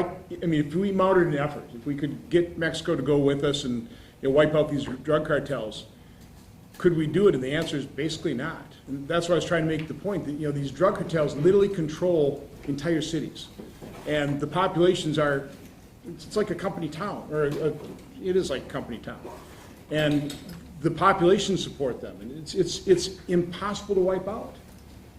Well, It's certainly what I find out. I mean, would you agree with that? I think here's what I would say, Senator, is that the way that we've been approaching this, again, I served 2 decades in the FBI, so the typical federal investigations, why we go after the criminal enterprise theory of investigation, long-term sophisticated cases, we'll go after the head of the snake, and then if the head of the snake falls, then you get that element, and you keep just doing this one at a time. It's very similar to what we did with the mafia in the 70s and 80s. Well, it was very effective in a domestic criminal investigation, but not the cartels. Yeah. It's ineffective. It hasn't worked. It's failed decade after decade. If we think we're going to continue to do the same, we really are in the virtual insanity world right now, thinking we're going to continue to approach going after the cartels the same way. But make no mistake, the cartels own everything. Nothing comes across the border without the cartels know it, approve it, and profiting from it. They are a shadow government, a narco state, whatever you want to call them. They have their own intelligence capacity, their own strategic element. They're a paramilitary organization. They control and influence many parts of the government. I could go on and on and on. What we need to do, and I know this has been talked about, I'm not overly concerned about labeling them, but I do think as United States, we need to go after them from a whole of government approach with the same commitment and level of resources that we go after terrorist organizations. We should have the same methodology, the same mindset, the same strategy, and the same commitment of resources and personnel and policy to go after the cartels just as we go after the terrorist organizations. And the reason why the communities protect these cartels is because that $18 billion of profit that they generate, that goes right back into the communities. It goes right back into the economy of Mexico. That's why you see such insulation in Mexico for these cartels. They want that money to continue to come in to their communities. And it's very much a strategy that terrorist organizations use, right? Same strategy. Look, during the height of COVID, when I was still a commissioner, we actually getting pictures of cartels. They would bring goodie bags to citizens with the picture of the cartel leader on the outside of the bag, right? And they would actually bring to the homes canned goods and food and other toilet paper and other necessities that they needed. And so Brandon's exactly right. So you've got this very weird symbiotic relationship that goes on there, and this intense, not only influence with the people of Mexico, but obviously the government as well. So the approach that we've been taking as a federal government, A.G. Bard just did a sit-down interview where he was talking about this specific topic, that we cannot approach the cartels like we have in the past. It's not going to make a difference. Senator, how do you, I apologize, you want to go ahead, go ahead. I apologize. How would you characterize the Biden policy as open borders? Could you be a little more explicit? There's been 2 million apprehensions at the border globally for the fiscal year. Is that a sign of an open border policy? No, again, It's not a smart aleck yeah, question. no, I understand. Again, they don't even call them apprehensions anymore. They call them encounters. Now, obviously, they do apprehend the 1.5 million people they returned under Title 42 primarily, but, you know, the more than, you know, the other 1.5 million that they released, I mean, they're just being processed and releasing. So I don't know what else you'd call it. If they end Title 42, it'll be completely open border, because that's the reality situation. That's And by actually the way, not a smart aleck question at all. That's actually a Yeah. very, very good question. The reason why we call it open borders, yes, we still have enforcement on the border. Yes, agents are still on the border. But what you do with the individuals that cross the border once they're in our custody, that is the open border policies. So when they cross and they claim asylum just to be released, we're ultimately rewarding them for violating our laws. And that's what we call open border policies. It's the catch and release that encourages so many people to cross our borders illegally, ultimately just to be released into the United States. That is an open border. And then in addition to that, again, I'll go back to the chart. Again, incredible job. Again, you go from these numbers. This is why numbers are important. This is why I agree. I think it's a good question. You go from these numbers to those numbers. Again, another element of open borders. In addition to that, we're actually releasing them, right? So it's open to them. They're just delayed a little bit of time before they come in. But in addition to when the numbers skyrocket like that, again, 90% of Border Patrol resources are pulled off the front line, pulled off their national security mission. So in that, I'll give you an example. So in Del Rio, I'm sure everybody remembers that. So about 30,000 Haitians descended on Del Rio. First of all, Del Rio is a very small town. What's the population of Del Rio? Del Rio is less than 30,000. Less than 30,000, right? So, and they had about 30,000 Haitians come up and set up really what was a third world camp in the United States. And a lot of people don't realize, just so you know, that the illegal aliens Haitians were going into the United States, and then they would get hungry, then they would go back to Mexico to bring chow, and then come back illegally across. So that was happening, just so you know. But Del Rio has about 224 miles. Well, during that time, this is just one example of countless. During that time where the Haitians were coming across, There was virtually no Border Patrol agents patrolling 224 miles of one of the 9 sectors. So it's not just the fact that the borders are open to illegal aliens that are being caught and released, but the borders are also open to the cartels because 90% of Border Patrol resources are pulled off the line dealing with the high numbers. Drugs are pouring in, criminal aliens are pouring in, and increase to our national security vulnerability. And again, it doesn't matter. It doesn't. You could give Border Patrol and Brandon, correct me if you did. You could give Border If you Patrol, lined us up, Yeah, there you go. There you hand go. in hand across the entire 2,000 miles of southwest border, it wouldn't do any good under these current policies, because all you have to do is set one foot in the United States and claim asylum, and you're going to be released. Say you're afraid to go home. Yes, Incredible yes, fear. say- So Bill, listen, you can have a legitimate debate whether it's a true open border, what terminology you use. You can't debate the numbers. I mean, we had a largely, facts. we had the border largely under control.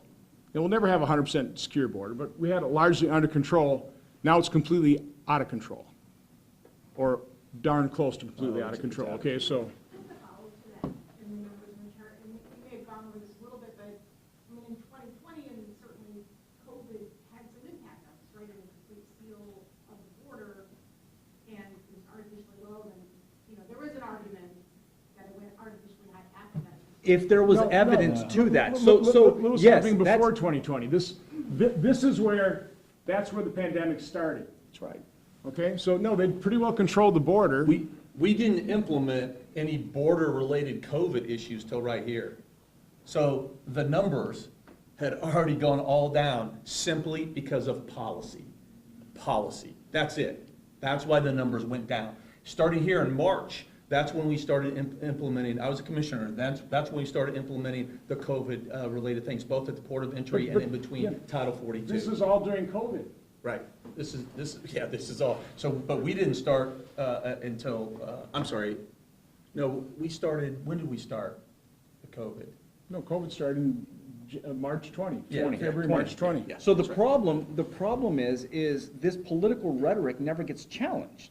So when people say that the reason why so many people are crossing the border illegally is because COVID, nobody ever asked for what's the evidence. Show me the evidence. You're making a statement of fact, but you're not giving any evidence to support that fact. When you hear that it's based upon climate change, again, no evidence is being given to show that because the media just takes it and runs with it. And I'm not saying that all media is bad. I'm just saying that the mainstream media does not challenge these statement of facts and have them show any evidence. People are coming here for opportunity. People are coming here for what we have here. How can you blame them? Political instability. They're coming here and they're completely taking advantage of our broken system. Political instability, no jobs, all of these crime, all of these factors have existed as long as I've been alive. And yet, all of a sudden, we have this? And now they're going to blame it on all of these same factors that, again, have existed 49 years on this earth. And these factors have existed for all that time. So, But now again, we're we're incentivizing this. This is more pull factor than push factor. Yeah, Okay. and here's the thing. So Secretary Marcus, for example, remember, he was Deputy Secretary of DHS. I was Chief of Border Patrol. I worked for him. Look, he's a smart guy. He knows this, but he's lying to the American people. Look, he knows darn well that his policies are encouraging, incentivizing, and rewarding and causing this. He knows this. I know he knows this because, again, I worked for him back in 2015 and 2016. The reality is that right now, with the policies that we have in place, we are sending the message loud and clear. With the migrants and the cartels, they don't. It's so frustrating when I hear either the Vice President or Secretary Marcus say, "Oh, well, we're telling them not to come." It's a joke. It's a joke because what they look for is actions, and they know once they get to our border, they're going to be released. But it goes more than that. Really, there's a handful of things that any migrant coming here wants. They want to be released, they want to work, and they want to be able to remain indefinitely. And there's two other things to that I would add, right? Is that they want to be, free from deportation. They want to send remittances back and and have family members come. Right now, under this administration, the policy, they're getting all of that. All of that is happening right now. And so, if you think about it, then who wouldn't come under those conditions? This is pure policy driven. This is an intentional, a man-made, self-inflicted wound that didn't have to be this way. And I'll say one other thing. I remember back then, a candidate, Joe Biden, remember what he said when he was questioned about how he was going to get rid of all the Trump-era policies? He says, well, but we got to be methodical, and we got to think about this, or we could have 2.5 million, right, illegal aliens come to our border. Look it up. That's what he said. Well, you know what? It's come to fruition. We're there. Yeah, we're there, way past it. Can I just add something to this? From a public safety perspective, this isn't a political issue. The politics ends with the policy. After that, the victims of crime, it's across the board, Democrats and Republicans. The overdoses, the deaths, Democrats, Republicans, apolitical citizens. It doesn't affect any party. Public safety and the consequences of the policy decisions are not affecting one political party or the other. It's affecting Americans across the board, all political parties. I think it's important to note that from a law enforcement perspective. This is not affecting one group or another group. This is affecting everybody, all ages, all races, all sexes, all Americans, all political affiliations. If you take And just- that's why we're so upset about it. When we put the uniform on, we put that uniform on because we care about the American people. We want to be able to protect them. We want to be able to protect the freedoms that we have in the United States. But when you have policies like this, it makes it impossible to protect those freedoms and to be able to keep the freedoms. Very well stated. I was talking to a Border Patrol agent, 26-year veteran, who he said one morning he was getting dressed, looking in the mirror, getting all squared away, and he kind of looked up, and he looked at himself in the mirror. These are his words. He goes, for the first time after 26 years, I realized that I am now a member of the world's largest human smuggling operation. And he said, after 26 years, the first time, I was not proud to be a Border Patrol agent. I mean, it still hits me when I say that right now. And to put stump on the sheriff's point, how is it 107,000 Americans die from drug overdose and poisoning? The leading cause of adults 18 to 45 is fentanyl. We know there's a fentanyl epidemic. Those are all issues we agree with. Nobody questions any of those stats. But let me ask you, the last time, I was in Nashville a couple months ago, and locally, the reporters did a really good job talking about the 200% increase in fentanyl-related deaths in Nashville, the fentanyl issue epidemic in Nashville. They went on and on and on. It was a really well-done expose, really hard-hitting. It really was talking about good facts, and Americans were dying. Guess what they did not mention? That 95% of fentanyl comes from the wide open southwest border. It's never mentioned. So I would respectfully ask the next time, anywhere in any county, that you have a fentanyl or meth-related overdose, ask, did it come from the southwest border? We should be asking that. We should be talking about it because the answer is going to be yes. And I'll go back to it. I'm going to keep saying it. How many more have to die before we say a secure border is important? I don't understand why this is a right or left thing. And Brandon, you ought to talk a little bit about how these policies are affecting Customs Border Patrol. I mean, they obviously, they serve, they sacrifice, they put their life in the line, and now they're literally being asked not to enforce the law. I mean, talk about that a little bit. Well, I think morale around all law enforcement right now is in the tank. When you look at, I don't know how difficult it is for you to recruit deputy sheriffs. I imagine it's probably pretty difficult right now. When you go to work and you're spit at, you're sworn at, you're told that these people are going to rape your wife, kill your children, and you can't do anything about it. Imagine you going to work and having that happen to you on a daily basis. The morale is in the tank. We lost more than 200 agents than we were able to hire last year alone, and we're on pace to do the exact same thing. Because, again, we put that uniform on in a desire to go out and serve the American public, but we know, like that agent said, we just can't do that right now. And then you've got the defund the police talk. We were equated by a congresswoman as Nazis, that we were running concentration camps. The kids in cages, the same cages that President Obama built, they then said that we were running concentration camps, equated to Nazis. That is going to drop the morale in the tank. Every time your police officers have to deal with being cussed at, spit at, and knowing that they can't do anything because the county attorneys aren't going to prosecute, or the U.S. attorney isn't going to prosecute. Just the other night, we had a smuggling case. A U.S. citizen driver was driving 8 people in a vehicle, 8 people, not enough seatbelts, and the U.S. attorney refused to prosecute. What's the point? What's the point of going out there and trying to do the best that you can do, knowing darn good and well that these people know Risk that they're your going to life. be- I mean, let's face it, Border Patrol agents Absolutely. die in duty. Absolutely. I mean, it seems we kind of raised the issue of defund police and the effect on morale as well as recruitment. Any of you want to just make comment on that? Slightly different subject, but I know it's a serious issue. Sure, I'll comment on it if I can. So, we equip our deputies with ballistic armor, with a firearm, with a taser, with pepper spray, all these things to defend themselves, and now today we equip them with 2 doses of naloxone or Narcan. We haven't even talked about that drug yet, that really, it's a miracle drug in the sense that it revives overdose victims very quickly, it's very effective. But we arm our deputies with 2 doses, one for the overdose calls that we respond to frequently, to resuscitate a victim. That other dose is for them to protect themselves, because when they go into these scenes and there's drugs laid out on a table, and again, it's not just, we're not just talking opioids here, we're talking any other drug that is laced with fentanyl. Their exposure at these scenes when they're working to resuscitate an overdose victim, those officers exposed to the potential of fentanyl in a lot of different ways. They have to carry Narcan now and be ready to treat themselves and treat each other and other first responders at these scenes. It's no wonder people don't want to enter this career anymore. There's all kinds of scrutiny, there's all kinds of things we face, all kinds of challenges we face, and this is yet another one. There's, we talk about bullets and knives killing law enforcement traditionally, traffic crashes, all the risks that we face in law enforcement, but today now we're talking about a chemical that literally the quantity of that fits on the tip of a sharpened pencil is a fatal dose of that drug.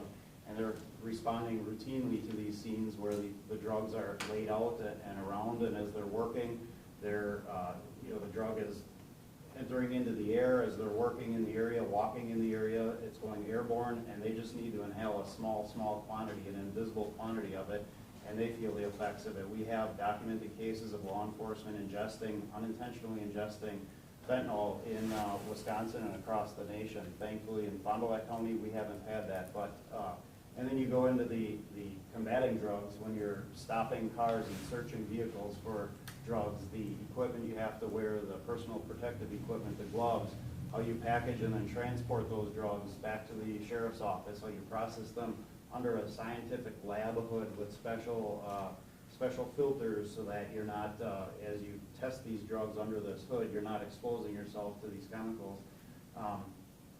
And Narcan, I want to just touch on that too. Narcan masks, that drug masks the reality of the statistics. We can count how many people die each year of fentanyl overdoses, and autopsies and lab tests give us those results. What we don't know is the true magnitude of the problem, because now Narcan or naloxone is readily available publicly, and it's saving many more lives than we even know about, because now at parties or people that are drug users or addicts or family members of known drug users and addicts carry naloxone or Narcan in their vehicles, have it in their homes, and when somebody overdoses, they're not calling 911, they're administering the Narcan, and then life returns to quote-unquote normal in that home. Law enforcement never gets involved. We don't know or can't track how many cases are really out there of drug overdoses. So when we talk the 100,000+ people that die each year, what we don't know is really how many people were truly deceased from an overdose and then resuscitated by naloxone, because it's so readily available.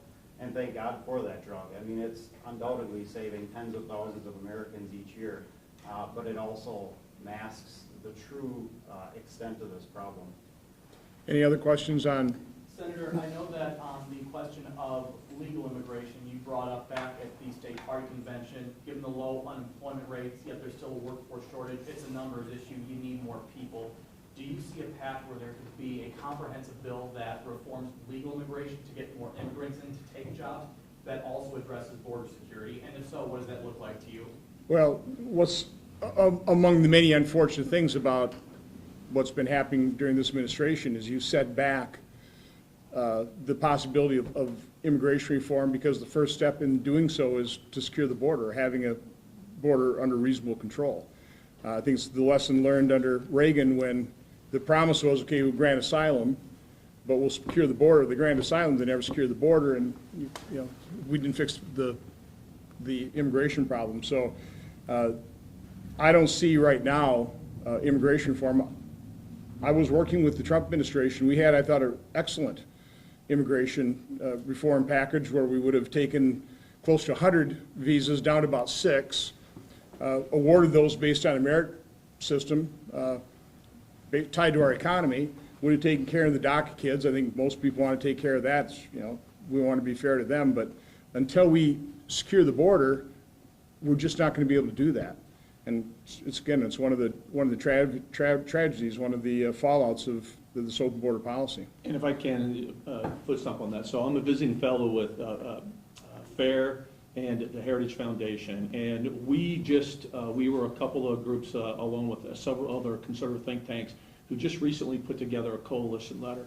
We all got together, we kind of provided Congress with a roadmap of what they need to do exactly as the senator said, to secure the border. And that is our position right now. In fact, there are 12 former Trump administration officials from the Department of State, Justice and Homeland Security that signed on to this letter saying that first and foremost, the term comprehensive immigration reform should be done.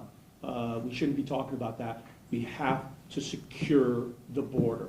Once the border is secured and that roadmap is there, then politically there can be some other discussions about other issues.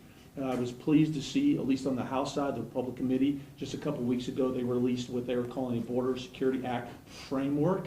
And I was very pleased to see that because it also incorporated a lot of what we had in that coalition letter. I really encourage you guys to read that. Now look, it's just a framework. It's still a long ways to go before it becomes a bill, but we're going to continue to work with them to make sure that, as the senator said, because of what we're at right now, secure the borders first. But, just to show, what I did in terms of my efforts is I was working with my ranking member, Gary Peters. He ended up not signing the letter, but also Kirsten Sinema was the main person I was working on with what I called Operation Safe Return. And we were working very closely with DHS, really back in 2018 on this concept, a consequence. A rapid adjudication of asylum claim, people that didn't have a good one, we return them safely to their home country. Because of those discussions, we ended up signing a letter in July about the same time that they initially started implementing the return to Mexico policy, but that was all just kind of part and parcel of that same effort. But the fact that we had a bipartisan effort in the Senate pretty well, I think, gave you guys confidence that even though you weren't going to get a law passed, you'd have a bipartisan support for what you were doing. Now, in the end, that became a controversial issue, but I had bipartisan support for Operation Safe Return. It was things, Manchin, I think Sinema signed on to it. We had about 6 or 7 or 8 senators. I think we might even have the letter. Right, and it was back in 2018, and that's when you were still having some conversations. You could have those conversations in a bipartisan manner. I know you and I were still talking as a commissioner. That's just, the fact is, it's out the window right now. I mean, it's just not there. Until that stops, I don't know how we can have discussions about anything And else. by the way, the reason we had bipartisan cooperation is I held like 3 dozen hearings on some aspect of this. I made multiple trips, bipartisan trips down the border. I had Democrat senators hearing about selling children for $84. The little 3-year-old boy stranded in the field. So, listen, we all have hearts. We all want to fix that problem. So. The purpose of this roundtable is to take the first step in solving any problem, which was to, admit you have one. And fortunately, Secretary Mayorkas is not. I mean, I've had him in multiple hearings say, you won't call it a crisis, would you at least call it a problem? Well, it's a challenge. So they won't even admit they have the problem, but then the next step is you have to properly diagnose it. You have to understand the history, and that's really what this chart does a really good job. It shows the cause and effect. It shows that, yes, you can solve this problem. But again, you need people on all sides admitting they have the problem and properly diagnosing it. Immigration Reform and Control Act of 1986 put the cart before the horse. Yep. And because they did that, they didn't give us the border security measures that were needed. We're right back in the same boat that we were back in '86, except 100 times worse. So if we were to give comprehensive immigration reform or an amnesty, because that's what comprehensive immigration reform is an amnesty. If you were to give amnesty right now, today, without giving the border security measures necessary, we would be right back in the same situation again just a few years down the road. You would see these numbers skyrocketing. Of the one reform you must do is you need to take that asylum, the asylum standard is really quite strict. Our problem is we've set this credible fear standard as entry into the country. So all you have to do is, I'm afraid to go home. Come on in. That's it. And they never go home. So that's the reality, and more people see that reality, and so you end up having a larger and larger surge. There are tens of millions of people that want to come to America. Tens of millions. We can't accept all comers. We have to secure our border. And look, we have to be in a position where we hold Congress responsible, both Democrats and Republicans. We have to hold entirety of Congress responsible, because right here, we got here not because of Congress. Folks tried, limited, but we got here because of policy, not legislation, right? So we need Congress to get together on a bipartisan approach, Republicans and Democrats, to take the policies that we know work and codify them into law, so this is permanent, so that the Border Patrol agents and the other men and women of the agencies that are involved in this have the policy, the resources, and the political will behind them to do the job to secure the border. And once we have the border secure and our children stop dying, Yep. and law enforcement, local law enforcement have to continue to deal with this drug problem, then we can have that discussion There on you go. immigration reform. Where everybody is willing to have that discussion, but you got to get to a secure border first. Amen. Any other questions, sir? Didn't Mexico recently make a pledge of more than $1 billion for border security? What did you think of that? I'm not familiar with that. Until they... Smoke and mirrors? They've got to get serious. Smoke and mirrors, it's about the ports of But entry. again, it starts with Has nothing to do us. with between the ports of entry. Between the ports of entry is where the problem is right now. Everybody is going to say that all the drugs cross between the ports of entry. Look at where the seizures take place. Yeah, the seizures take place at the ports of entry because that's a controlled location. You can go through every single vehicle with a fine-tooth comb. But all you have to do is look at during the pandemic. Those ports of entry were shut down, yet we had a record number of overdose deaths in the United States. The drugs were clearly coming between the ports of entry. The problem is, if a tree falls in the forest and no one's around, does it make a sound? Same thing with drugs. If the drugs are crossing and nobody's there to detect or seize them, are they coming in? Obviously, they are. Look at the number of overdoses. Yeah, Look at what they have that's to deal with. another just complete false narrative that's out there. Brandon's exactly right. You hear this all the time. When the majority of drugs come through the ports of entry. How do you know? How do you know? You got 90% of border resources in strategic areas that are pulled off the line. How do you know how many drugs are pouring in the United States? And besides that, if you take the drugs that are seized in the maritime environment, as well as what Border Patrol does, you combine those, it's actually more than they seize at the port of entry.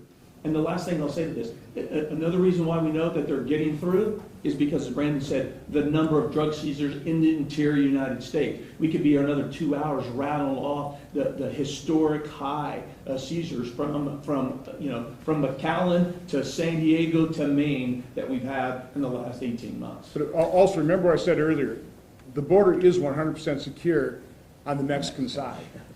I mean, nobody crosses without paying the trafficking fee, and I can't remember the exact number, but there are thousands of drone flights. And the difference between marijuana and fentanyl is a whole lot lighter and can be transported via drones. And so the drug cartels not only use drones to survey and conduct surveillance on Border Patrol so they know where the gaps are, but they're using it to deliver drugs as well. And they bring them over, drop them, picked up, and they're gone. So this, again, it's completely out of control.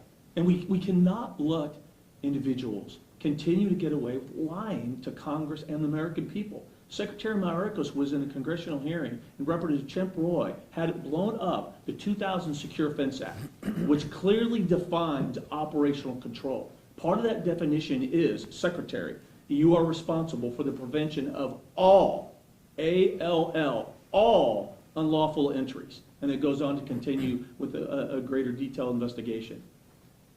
And he raised his chin smugly and looked right at Representative Roy with the background of the 2000 Secure Fence Act printed in big bold letters that he can see. And he says, yes, we have operational control.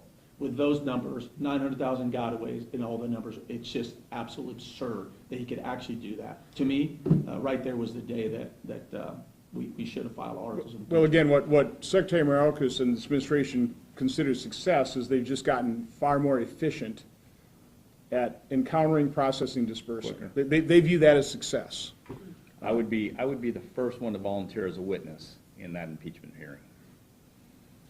Any other questions? How do you know that you mentioned the drugs in the port of entry? How do you know the drugs are coming through the southern border? How do you know fentanyl is coming through the southern border as well?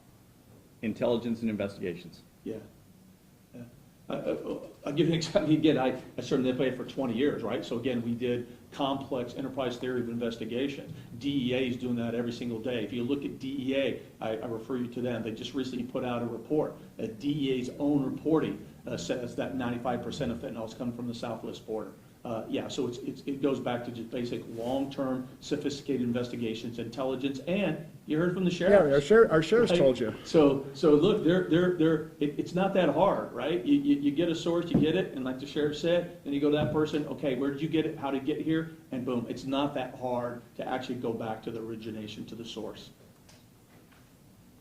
Sir.